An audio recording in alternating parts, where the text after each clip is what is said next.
Hi guys, it's Max from high-on-android.com, where we get on Android every day. Today I'm going to show you how to root the T-Mobile Galaxy S7 and S7 Edge. Let's go do this, baby.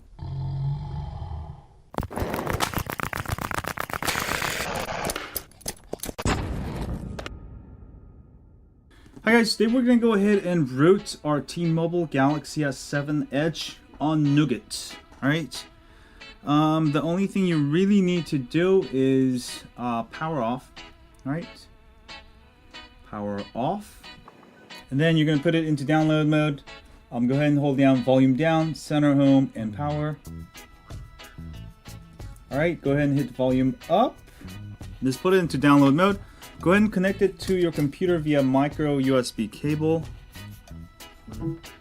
Alright, next let's go to our computer. Alright guys, next you'll need to download Samsung USB driver. If you have not installed the Samsung USB drivers, you'll also need to download Odin3 blah.zip. Alright, go ahead and unzip this or extract all files. Alright, now this method is only for Windows, and you'll get a folder called Odin3.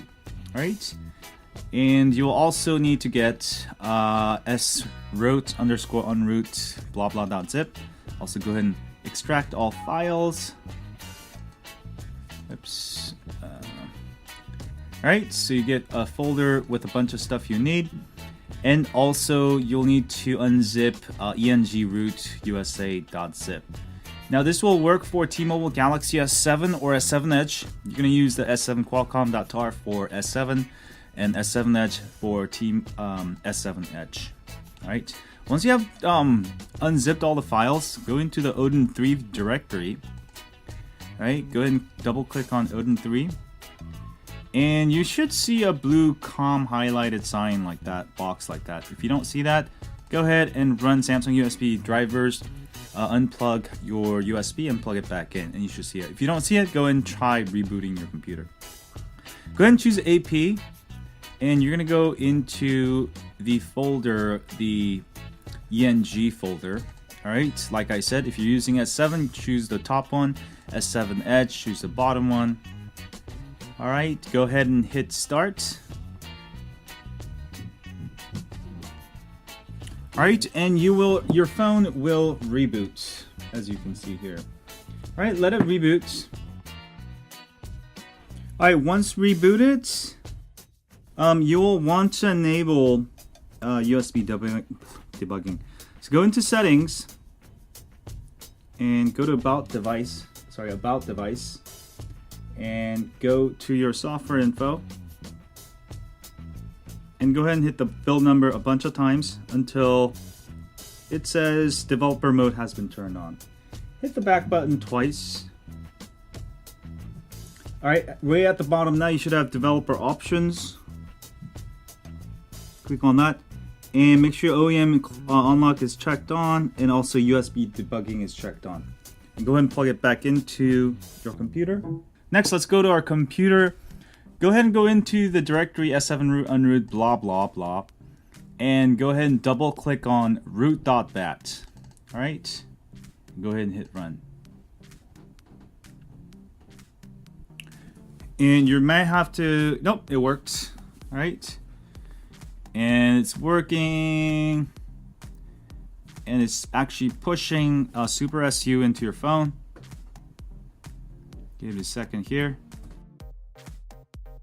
And almost done.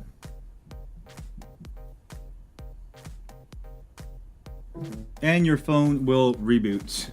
And it will say custom. And we should be all good. And you should have a fully rooted T-Mobile Galaxy S7 Edge or Galaxy S7. Now, if you're using Linux or Mac, you can go ahead and open up root.bat as a text file and try to use the commands in Linux or Mac. One by one. Alright, but if you have Windows, it's the easiest. I'll just go grab your friend's Windows computer, or I would always keep a really old Windows computer around, like a little netbook or whatever, and that way you can just easily root it. Let's let it reboot, and when it's rebooted, we should have a fully rooted T-Mobile Galaxy S7 Edge. And boom shakalaka, baby! Whew. Alright, let's see if we have full root here. And by the way, I do have Galaxy S8 launcher along with Bixby and Galaxy S8 launcher. Oh, sorry, Galaxy S8 wallpapers. I'll have links to all of this. If you are following me on my channel, you know that that's what I've been posting. And go ahead and run Super SEO. Go to Expert. Try to disable Nox. Alright, try to make sure you're okay. Try to disable Nox if you can. Yes, and that was what's probably causing the lag. Okay, let me go ahead and download Titanium Backup app and verify we have full root. Now, if you want to get rid of root, you'll have to reinstall stock firmware. Just follow my unroot instructions, basically Odin and stock firmware, reinstall it, download the latest Nougat. That's pretty much it. Let me go ahead and hit open, and boom shakalaka. Alright, we have a fully rooted Galaxy S7 Edge, and we should be good to go. Alright guys, after rooting there's going to be a ton of lag. This is because the engineering boot image we use to root, it puts it into interactive. So fix that, install kernel auditor, right? And you're going to go to CPU, right? And go down and change this. It should be on interactive. Change this to on demand. Go down and also go ahead and change the CPU governor here to on demand. All right, go back all the way up and make sure apply on boot is on, and your lag will go away. And it's working pretty good.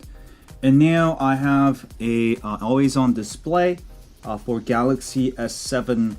Oh, sorry, Galaxy S8 always on display, where I can double click on any of my notifications and it will actually bring it up there, which is really cool.